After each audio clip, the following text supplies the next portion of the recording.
the home of the Mavericks, a fortress of basketball known as the American Airlines Center, here in Dallas, Texas. 2K Sports brings you this broadcast of the NBA. This is Kevin Harlan, and with me, Steve Kerr and Clark Kellogg. So the opening lineup for the Heat, presented by State Farm. Wade and LeBron fill out the wings. Joel Anthony is out there with Chris Bosh, and it's Chalmers in at the point. And for Dallas, Dirk Nowitzki and Tyson Chandler in the middle. Rudy Fernandez out there with Jason Kidd, and it's Butler in at the 3 slot. You knew the big three when they came together, guys, that they would be good. But they did a pretty decent job, I thought, of finding complementary players to fill out the roster after a big chunk of the salaries went to the big three.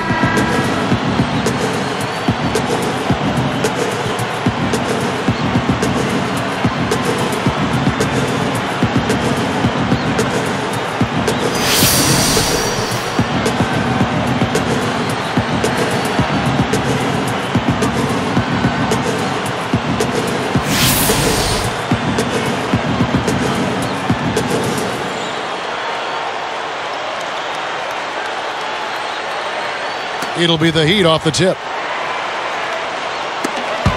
It's stolen. Smooth defense there. He made it look like the pass was intended for him. Here's Fernandez. He bounces it in off the front of the iron. Well, back to the Heat, and Clark, you're right. They searched out vets that knew how to fill a role and need and really build a team around the stars. Well, and that's critical because anytime you have the core group together, it's about finding role players who are going to accept their responsibilities on the team and accept the fact that sometimes they're not going to see the minutes that they would otherwise like. But they handled it well. They got a good roster around their stars, and it paid off.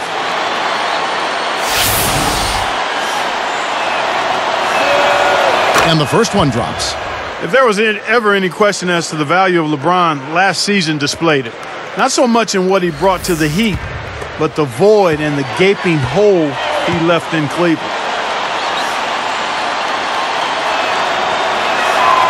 And both free throws good for LeBron. And back to that point, Clark, about LeBron and leaving Cleveland. Yeah, they went from one of the top elite teams in the East in the entire NBA to the cellar with his departure. Steve, that is that's a tough ride on the elevator from the top floor down to the basement. Boy, that was tough. I mean, talk about leaving a void.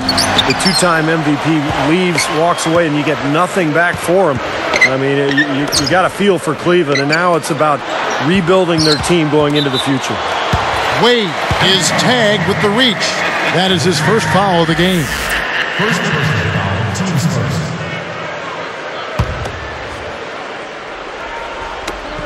Stolen by Bosh. I'm not sure what they're thinking offensively. Poor decision on that pass. All right, now we're going to go to Doris Burke, who spoke with head coach Eric Spoelstra. What'd you find out, Doris? Well, he said they can't afford to be too passive tonight offensively. He wants to see movement, activity, and energy at that end of the court. And if he gets it, he said he likes their chances, even if the shots aren't falling for them right away. Kevin? Thanks for filling us in there, Doris. Thank you so much. Getting their offense sorted out is the priority here, guys. And I agree. I mean, a good call, I think. Try to get into a rhythm early and get everybody involved, let everybody touch it, and go from there. Yes, exactly, Clark. You got to establish a few different scoring options as soon as possible. Get everyone involved and find that pace, that groove you're looking for as a team. Jason Terry, he's checked in for the Mavericks. The outside leaner. And he hits the jump shot. You know, it went down, guys, but still unusual to go to the leaner there with so much space around him. Butler gets the reach-in call. That's his first foul. Spoelstra was in a really odd and tough position last season. Never before had there been a bigger free agent talent swing, and he was tasked with getting 3 huge superstars to mesh as a unit. He's done a nice job. Back to Spoelstra because he was the first coach, Steve, to deal with that much talent. He had some very unique situations pop up along that road. Well, he sure did, Kevin, and he had to coach that team under a microscope all season long. The basketball world was watching, and that Miami team went through some ups and downs, but in the end, I think Eric Spoelstra did a fantastic job, and he looks to be one of the bright young coaches in this league. Now, here's Wade. Dirk Nowitzki unable to get his shot to go. Leaner from distance. And again, it's the Heat missing. I'd rather see him just pull straight up. He went for that leaner and it seemed to be off balance a bit.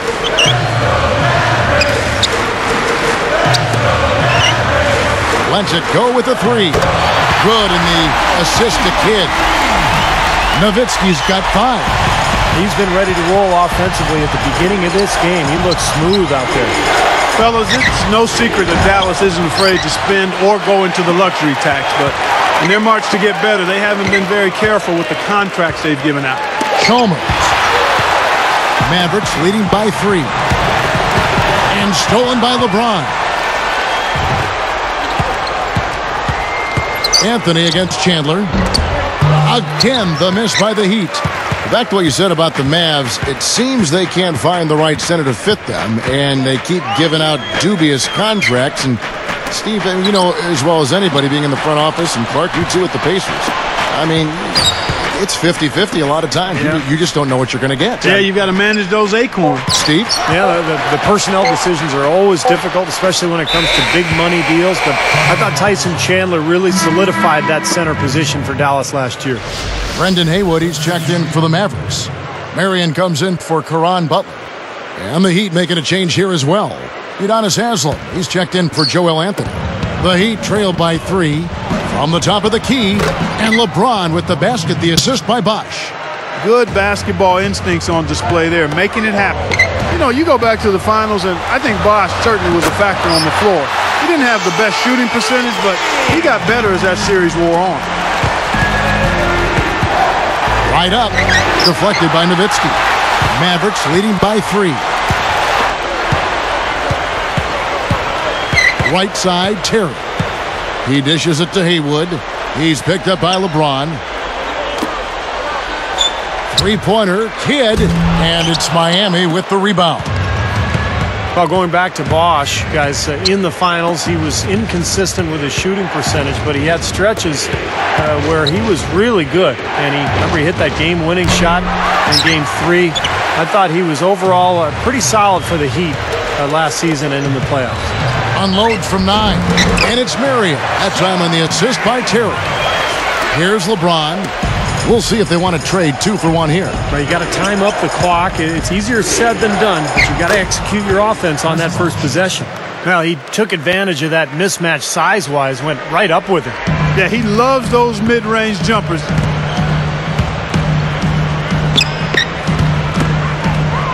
Shoots from the high post. Nowitzki, no good. They're in attack mode early, guys, really cleaning up the glass. Well, it's +5 in rebounding here in the first quarter. I mean, in a 4-quarter game, if that margin continues, that's +20 rebound. That would be almost assuring a win.